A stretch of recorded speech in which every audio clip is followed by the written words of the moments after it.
अस्सलाम वालेकुम, hello everyone, कैसे आप सब। आज मैं आप लोगों के लिए मानसून स्पेशल और बॉम्बे का फेमस स्ट्रीट फूड है ये।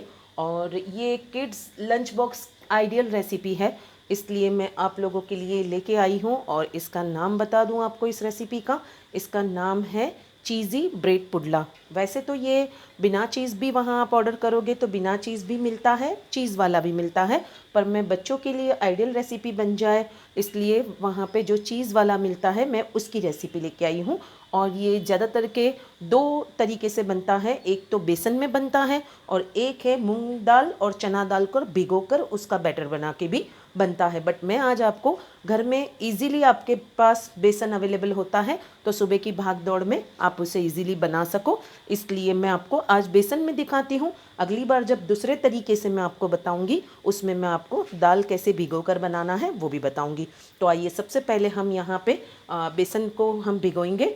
यहाँ पे मैंने इस कप के मेजरिंग के हिसाब से 1 कप बेसन लिया है, उसके सामने मैंने अभी 1 कप पानी लिया है। हमें जितनी ज़रूरत होगी उतना हम ऐड करेंगे। यहाँ पे मैंने 1/4 टीस्पून हल्दी पाउडर लिया है। सबसे पहले हम इसमें हल्दी ऐड करेंगे, उसी के साथ हम इसमें मिलाएंगे भुना कुटा ज़ीरा पाउडर, ये 1 टीस्पून है। इससे टेस्ट बहुत अच्छा आएगा और खुशबू भी बहुत अच्छी होती है। यहाँ पे मैंने तेज़ वाला मिर्ची पाउडर लिया है, आप अगर बच्चों के लिए बनाते हो तो कम या ज़्यादा कर सकते हो। ये मैंने 1 टेबल स्पून लिया है और उसी के साथ मैंने टेस्ट के हिसाब से नमक लिया है। ये 4 मसाले जाएंगे। अब हम सबसे पहले इसको एग मिक्सर से अच्छी तरह से पहले सूखे मसालों को मिक्स कर लेंगे ताकि कोई लम्स ना रहे। मैंने इसे अच्छी तरह से घुमाकर सूखे मसाले ऐड कर लिए हैं। अब हम इसमें थोड़ा थोड़ा कर कर पानी ऐड करेंगे और इसे अच्छी तरह से एग मिक्सर से चलाकर एक लम्स फ्री बैटर बनाएंगे। आपने थोड़ा थोड़ा करके ही पानी डालना है, एक साथ नहीं डालना। इसे अच्छी तरह से मिक्स करेंगे। यहाँ पर मैंने थोड़ा थोड़ा कर कर 1 कप पानी मिला लिया है, लेकिन अभी भी ये थिक है। जब हमें ब्रेड की कोई आइटम बेसन में डिप करनी होती है तो ब्रेड को डिप करने के लिए हमें बेसन की जो थिकनेस है वो थोड़ी पतली चाहिए। तो मैंने यहाँ पे और आधा कप पानी लिया है। मैं इसको थोड़ा थोड़ा करके ऐड करूँगी और आपको थिकनेस बताऊँगी। तो यहाँ पे मैंने बेसन को अच्छी तरह से मिक्स कर लिया है। ये देखिए हमें इतनी रनिंग थिकनेस चाहिए और 1.5 कप पानी में मेरे पास सिर्फ पाव कप पानी बच गया है। अब हम इसको कम से कम 10 से 15 मिनट रेस्ट देंगे, उसके बाद इसको किस तरह से बनाना है वो बताती हूँ। बेसन को रेस्ट देते हुए 15 से 20 मिनट हो गई है और अब मैं यहाँ पे आपको आगे के इंग्रेडिएंट्स बता दूँ। ये तो मैंने ली है बिल्कुल सॉफ्ट वाली ब्रेड, जो बिल्कुल फ्रेश लेनी है आपने। और यहाँ पे इसकी स्टफिंग के लिए मैंने यहाँ पे लिया है एक बड़े साइज़ का प्याज, जिसको बिल्कुल चॉपर में मैंने बारीक हैंड चॉपर में चॉप कर लिया है। यहाँ पे फीकी वाली ग्रीन चिली ली है मैंने 3 से 4, जिसको मैंने बिल्कुल बारीक चॉप कर लिया है। और हरा धनिया लिया है चॉप करने के लिए। और यहाँ पे मैंने अमूल का प्रोसेस चीज़ लिया है अंदर स्टफिंग के लिए, और ये तीनों चीज़ें भी स्टफिंग में जाएगी। और ये है हमारा अमूल बटर। अब मैं आपको करना बताती हूँ। यहाँ पे मैंने डोसा तवा को रख दिया है गरम होने के लिए। इसे अच्छी तरह से हम पहले गरम होने देंगे। ये हाई फ्लेम पर रखा है मैंने। तवा हमारा हाई फ्लेम पे गरम हो गया है। सबसे पहले मैंने यहाँ पे कुकिंग ऑयल लिया है, करीब मैं यहाँ पे 1 टीस्पून के जितना ही डालूंगी, हमें ज़्यादा नहीं डालना। अब मैं फ्लेम को थोड़ा सा लो कर दूंगी और इस स्टेज पर हमने क्या करना है, ब्रेड को लेना है इस तरह से और उसके बाद हमने इसको इसमें डिप करना है। इस तरह से अच्छे से आपने डिप करना है। ऐसे डिप करने के बाद 2 से 3 बार इसे अच्छी तरह से इस तरह से डिप करें और डिप कर कर इसको तवे पे इस तरह से रख दें। इसी तरह से सेकंड ब्रेड को भी आपने लेना है। मेरे हाथों पर आप ध्यान दीजिए, इस तरह से ही आपने सेकंड ब्रेड को भी लेना है और इसको इसके बाजू में ही बिल्कुल रख देना है। और फ्लेम को अभी मैंने लो रखा है। कुछ देर के बाद जब ये सेट हो जाएगा फिर हम थोड़ी सी फ्लेम को हाई करेंगे। अब ये ऊपर से सेट हो गया है। इस स्टेज पर हम क्या करेंगे, फ्लेम को अभी भी मैंने लो ही रखा है और इस पर हम थोड़ा सा बटर अप्लाई करेंगे। हमारा जो अमूल बटर है उसको हम अप्लाई करेंगे और इसके बाद हम क्या करेंगे, इसमें हमारा जो प्याज है चॉप किया हुआ उसको हम इस पर थोड़ा सा डालेंगे। इस तरह से डालकर अब हम इसी पर हमारे जो कटे हुए हरी मिर्च है बारीक कटे हुए उस हिसाब से हम जितना हम तेज़ खाते होंगे उस हिसाब से। वैसे तो ये फीके वाले हैं, लेकिन आपको जिस हिसाब से पसंद हो उस हिसाब से आप कर सकते हो।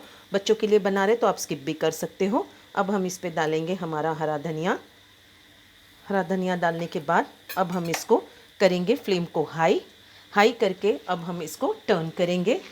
पहले सेट हुआ कि नहीं नीचे से हम वो देखेंगे, उसके बाद हम इसको टर्न करेंगे। नहीं, अभी थोड़ा सा कच्चा है, इसे सेट होने देंगे। ऊपर से हम मसालों को थोड़ा सा ऐसा प्रेस आउट करेंगे ताकि ये भी ऊपर सेट हो जाए अच्छी तरह से और नीचे से क्रिस्पी हो जाए। मैंने फ्लेम को हाई ही रखा है। अब हम इसको टर्न करेंगे। ये नीचे से सेट हो गया है अच्छी तरह से। आप भी इसी तरह से एहतियात के साथ इसे टर्न करें। और अब हम सेकंड साइड इसे अच्छी तरह से सेकेंगे। फ्लेम को हाई ही रखा है। हम इसे इस तरह से प्रेस आउट करेंगे ताकि अंदर तक ये अच्छी तरह से पक जाए। अब हम इसकी फिर से सेकंड साइड चेंज करने से पहले हम क्या करेंगे, इस पे अमूल बटर हमारा फिर से लगाएंगे। जो नीचे की साइड हमने टर्न की थी उस पर हम फिर से अमूल बटर लगाएंगे और लगाने के बाद अब हम इसको फिर से फ्लिप करेंगे और फ्लिप करके इसे वापस से भी नीचे से सिकने देंगे। फ्लेम को फिर से थोड़ा सा लो करेंगे। आप देख सकते हैं इस पे अच्छी तरह से ग्रिल मार्क्स आ गए हैं। अब इस स्टेज पर हम क्या करेंगे, हमारा प्रोसेस चीज़ जो है उसको हम ग्रेट करके डालेंगे इस पे इस तरह से। आप जितना पसंद करते हो उस हिसाब से आप डाल सकते हो। आप चाहो तो स्प्रेड चीज़ भी ले सकते हो, आप चाहो तो मोज़रेला भी ले सकते हो। अब इसको हम थोड़ी देर स्लो फ्लेम पर पकने देंगे। अब हम ये दूसरी ब्रेड जो है उसको हम इसके ऊपर फ्लिप कर देंगे और फ्लिप करके इन दोनों को इस तरह से हम पकने देंगे। इसी तरह से हमने पूरी तरह से इसे घुमा घुमा कर अच्छी तरह से इसे फ्लिप करके पका लेना है और चीज़ को हमें मेल्ट होने देना है। लो फ्लेम पर मैंने इसे अच्छी तरह से प्रेस करते हुए 2 से 3 मिनट पकाया है। आप देख सकते हैं अच्छी तरह से चीज़ मेल्ट हो गया है। अब मैं इसको फ्लेम पे से नीचे उतार लूँगी, एक ट्रे में रखूँगी और उसके बाद आपको बाकी के सेक कर मैं डिश आउट करके फ़ाइनल लुक बताती हूँ। यहाँ पर मैंने इस तरह से 2 रेडी कर लिए हैं। अब मैं आपको इसको फ़ाइनल डिश आउट करके बताती हूँ। तो आइए अब हम इसको फ़ाइनल प्रेजेंट करते हैं। इस तरह से ही वहाँ पे भी प्लेटों में दिया जाता है। अब हम इसको कट्स लगाएंगे पिज़्ज़ा कटर से। इस तरह से कट्स लगाना है आपने। आप चाहो तो 4 पीस भी बना सकते हो, आप चाहो तो 4-6 पीस भी बना सकते हो, आपकी अपनी मर्ज़ी है। इस तरह से हम इसको कट्स लगा देंगे। कट्स लगाकर कट्स मैंने लगा दिए हैं। अब इस पर भी और थोड़ा सा हम चीज़ ग्रेट करेंगे ताकि ये दिखने में भी अट्रैक्टिव लगे। इस तरह से हम इस पर चीज़ ग्रेट कर देंगे और चीज़ ग्रेट करने के बाद वहाँ पे 3 चटनियों के साथ उसे दिया जाता है। टमेटो केचप, हरी चटनी, ये देखिए ये मेरी होममेड हरी चटनी है। इस तरह से वहाँ पे दिया जाता है। मैं भी उसी तरह से प्रेजेंट करके दिखा रही हूँ। ये है हमारा टमेटो केचप और ये है मेरी होममेड खट्टी मीठी इमली की चटनी। इस तरह से हम 3 चीज़ों के साथ उसे प्रेजेंट करेंगे तो ये बहुत ही यमी टेस्ट देता है। ये है इसका फाइनल लुक और आप भी इसी तरह से इसे प्रेजेंट करें। ये खाने में बहुत यमी लगता है और बारिश के दिनों में और ज़्यादा मज़े देता है। अब मैं आपको इसका इनसाइड लुक भी दिखा देती हूँ। ये देखिए ये है इसका इनसाइड लुक और इसको इसी तरह से खाया जाता है। मैं केचप के साथ खाऊंगी, आपको टेस्ट करके इसका फाइनल फीडबैक देती हूँ। यम्मी, बहुत ही डिलीशियस है, बहुत ही टेस्टी लग रहा है। आप एक बार इसे लाजमी ट्राई करें और मेरे साथ फीडबैक दें मुझे अपने कमेंट्स के ज़रिए कि आपको ये रेसिपी कैसी लगी। और ऐसी ही इजी डिलीशियस रेसिपी देखने के लिए परफेक्ट रेसिपी बाय शमीम को लाइक, शेयर और सब्सक्राइब करें।